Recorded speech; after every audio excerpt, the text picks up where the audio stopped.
kita cari yang orang-orang yang memiliki gagasan, memiliki pemikiran bangsa yang lebih luas untuk menjaga persatuan dan kesatuan. Tidak cukup dengan popularitas saja, nggak cukup. Tapi harus punya gagasan. Gagasannya apa? Nah, itu penting. Karena bagaimana kita merawat, memelihara, mempertahankan kesatuan yang berbeda adat istiadat, jumlahnya beda-beda, Jawa paling banyak. Makanya menurut saya undang-undang kita itu, undang-undang dasar kita itu, kita revisi atau direstorasi sebagian. Nah itu berlaku restorasi. Jadi maksudnya restorasi, pengertian saya itu adalah restorasi itu kembali kepada asal. Nggak tahu restorasi yang disampaikan oleh Nasdem itu apa maksudnya? Saya belum tapi mendalami juga sih. Tapi kalau restorasi persoalan undang-undang kita misalnya, bagaimana MPR itu dikembalikan pada posisinya sebagai lembaga tertinggi negara. Dialah yang memilih presiden dan wakil presiden. Tetapi struktur keanggotaannya tidak seperti sekarang. Harus dipilih.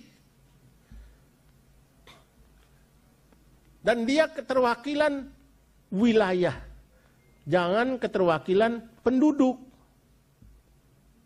Jadi misalnya yang terrepresentasi dari DPD sekarang Pak Prof. 4 misalnya. Udah seperti itu. Jadi jumlah penduduk di Jawa Barat itu 50 juta. Dengan Kalimantan Timur yang 3,7 juta sama 4 orang. Sehingga nilai bergainingnya seimbang. Jadi dia memilih presiden. Jadi kalau dia dipilih tanpa ada utusan golongan, utusan apa lagi? Utusan daerah. Kembali lagi. Mohon maaf, orang Jawa akan mendominasi jumlah itu. Tapi kalau keterwakilan wilayah, dia tidak. Sama. Artinya, kalau Jawa itu ada 6 provinsi, 6 kali 5 misalnya.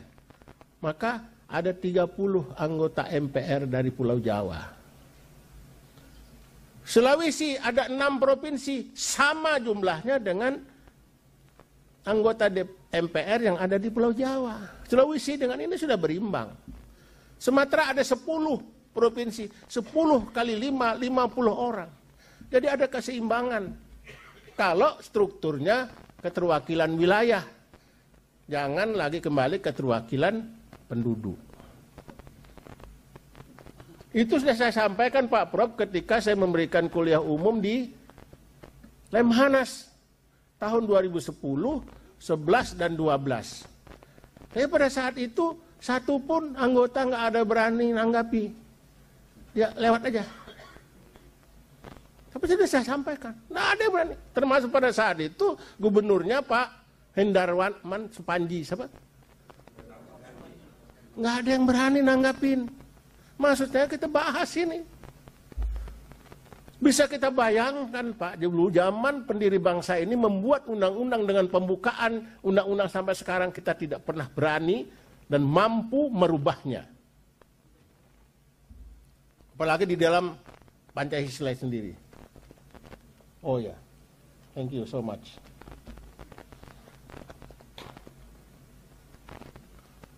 Tidak ada yang mau merubahnya.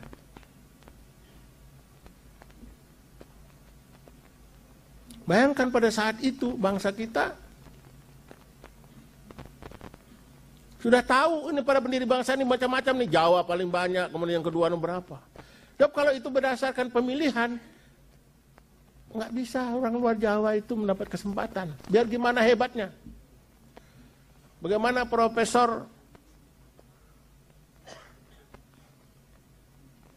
JJ biar 237 intelijensianya nggak dapat peluang.